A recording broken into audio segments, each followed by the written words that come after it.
But what y'all think about Berto? As far as where did he go from that? Man, I think Berto, honestly, man, I hate to say he should retire. I just can't bring myself to say he should retire. What I think Berto should do is this. I think it's a place in boxing for Berto, but Berto gonna have to accept, and the fans and Golden Boy and whoever gonna have to accept that Berto is not gonna be no elite fighter. I think he can still be a good fighter. He can still be. I mean, look, the dude he just fought, so Kalaz got 8 losses. I mean, everybody trying to put Berto on with 3 losses. I mean, let the man fight. I think Berto, what he needs to do first is he needs to put boxing first in his life. He needs to say, if I'm gonna do this, then my craft gotta be first, and I think he needs to get rid of that stupid ass style of holding his left hand down, trying to do that little cross-body cross-like forward and then blowing. You ain't that type of fighter. You're a short, stocky dude, and he needs to be having both hands up by his chin and coming, arming and weaving like Tyson used to do, coming up with left hooks and uppercuts, knocking motherfuckers out. That's what he should be doing. He shouldn't be trying to fight like no slick fighter because he's not a slick fighter. That's the same thing I told James Conklin he should be doing. Yeah, but see, the thing about Berto... 78, the problem with that is, what I'm trying to explain to you, he can't gauge distance. He can't. And then not only that, when he swing a left hook, and to be honest with you, he has stamina issues, and that right there, that style takes a lot of stamina to do, man. A lot. And that's something he can do. But he can do it if you work on it, though. See, look, if you work on that style and that craft, man, because that style do take a lot of energy. Like Frazier and Tyson was just freaks of nature, but that style do wear you down as the fight go on. But shit, Berto already wearing down as the fight go on. He might as well try it. Yeah, but you also have to look at it. He don't know how to gauge distance. So when he's trying to come in, he's swinging a left hook and he's lunging from yonder. Is not going to work for him. What he needs to do is have his mechanics broke down to the lowest point. Because what you, how long have you been watching Berto for? I've been watching Berto probably since he first came on HBO. Okay, I watched Berto since the amateurs. You know what changed about him? Nothing. What? Nothing. Nothing. Nothing. He's fighting the same way he did in the amateurs. Yeah. But look, I watched Berto versus who the fuck was that he fought? Who did he fight right before he fought Ortiz? Freddie Hernandez, when he blew Freddie Hernandez out. Yeah, that's right. Okay, I was watching that fight on YouTube earlier, right? Trying to check out, see what happened with Berto. And you're right? He still was keeping his hand the same way and shit. But you know what? It seemed like doing there, he was bouncing in and out. He was bouncing in and out.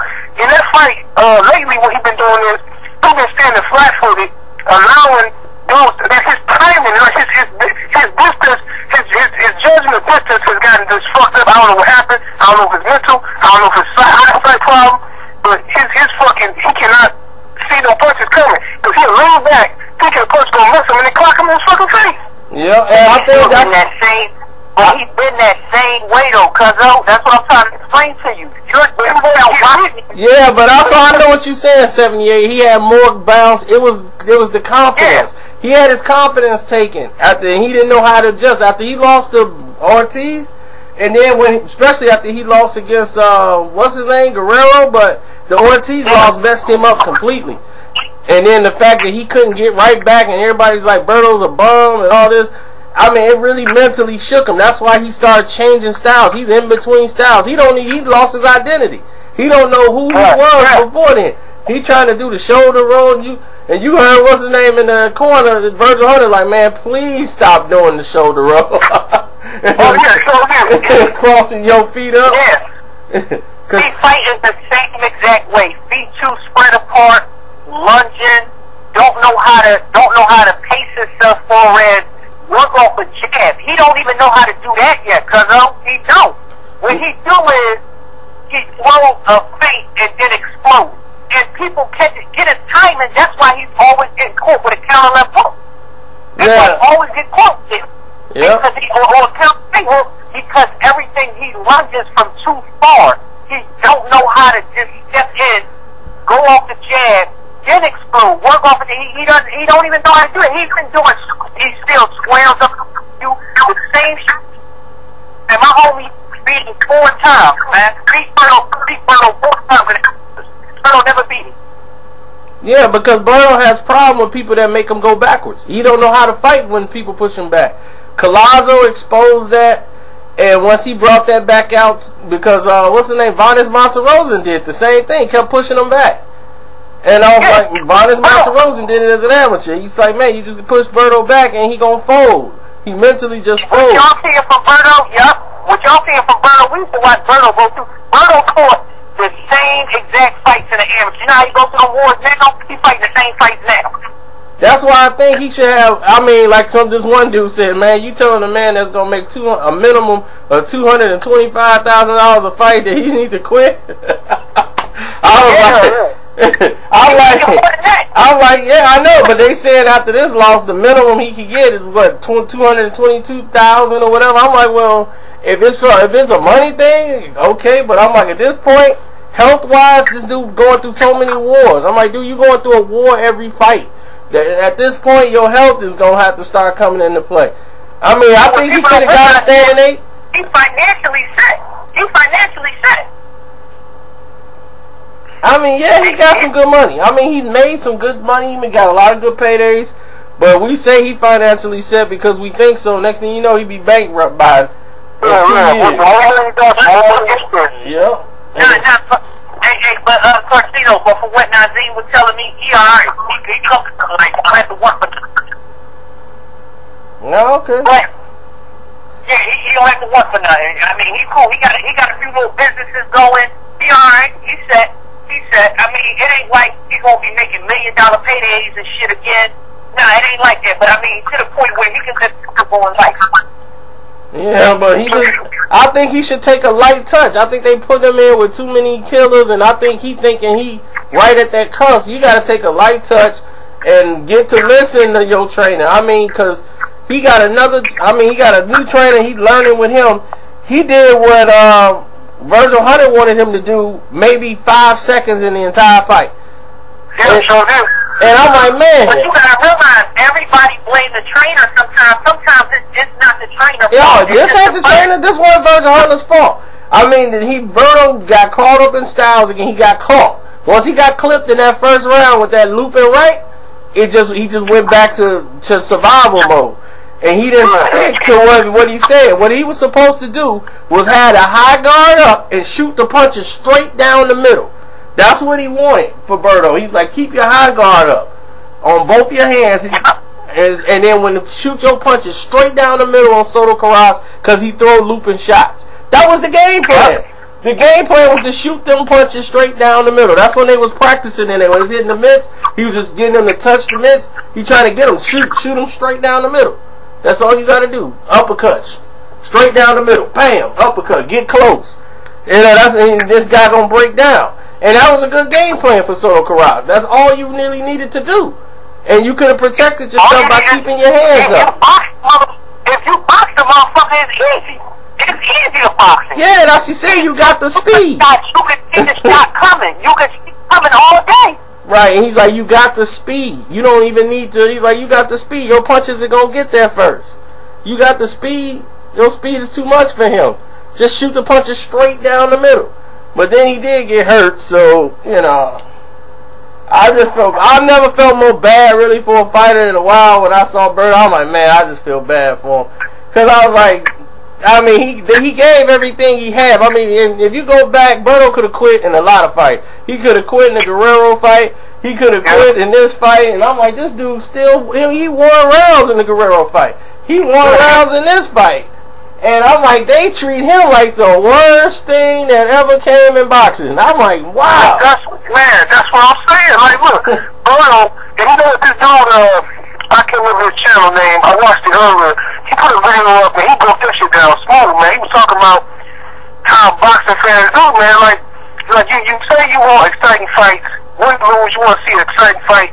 But we get that in Berto. You can't deny that Berto got exciting fights, whether you think he's the man or not. Every time Berto fight, everybody tune in because he knows it's going to be an exciting fight, whether he's going to win or lose. Yeah, why why is it that people trying to push him out of boxing? Oh, he needs to retire. Oh, it's like, man, come on, man. Let this man fight and take care of his family, do what he gotta do. Now, I don't want to see him get hurt. I don't want to see him keep fighting and taking beatings like that. But if he can make some adjustments, and I think the next 2 or 3 fights he needs to be carefully placed in there with some feather-fisted guys so he can have time. Just like, look, I'm gonna say that, but every time I say this, people take it the wrong way. I do not promote dog fighting. Okay, I'm just gonna say that. However, if you have a dog that you're trying to school and you're trying to get his confidence up and all that, you want him to think he's a man, then you put him in there with a dog that may be an old retired dog who used to be the man, but his teeth all worn down. He can't really do no damage to the young boy, but he can show him a few tricks. So the young boy, Paulie Malignaggi. That's all I'm saying. Put him in there with Paulie. That's all you gotta do. Put him in there with Paulie, because then Paulie don't hit hard enough to fuck Berto up, but it's gonna make Berto hurt. But this is what I'm saying though. Soto Karav was that challenge for him. Was that old tough dog, no two fighter, and he got knocked out. But he's Mexican, man. You can't put him in there with no Mexicans right now, man. Berto can't be in there with no Mexicans right now. He needs to be in there. This is what I'm saying.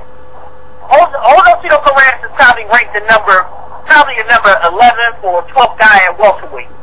Paulie is probably what, 10th, 11th, somewhere around there. If you let Paulie outbox you, then where you go. See, the thing is, 78, I used to fight, so I'm saying myself is that I don't want to see this bull get hurt, and that's where it's going to. Because no matter who he fights, it's going to make it a war. No matter how hard a guy hits, if you keep getting hit in your head at the same time, man, you can get really hurt, regardless if a guy feather fisted, because you don't know the effects of what's going on in that bull's brain, man. Yeah, and I'm like, he's a little paranoid right now. After those 2 losses he had before, it became paranoid after the Guerrero loss. Your man Timothy Bradley. This man changed all his phone numbers. He changed all his phone numbers. He moved. He left Florida, moved to California. He was secretly training. Didn't want too many people talking. Didn't want to do no interviews. I mean, he was real paranoid. He's never been in that situation before as a pro. And his confidence was shaken. And that's what Tony Morgan, as I said, I knew Tony was fired after that fight. He was in Denny's telling everybody what was going on. Tony Morgan wasn't playing around. He was just like, man, he got too much on his mind.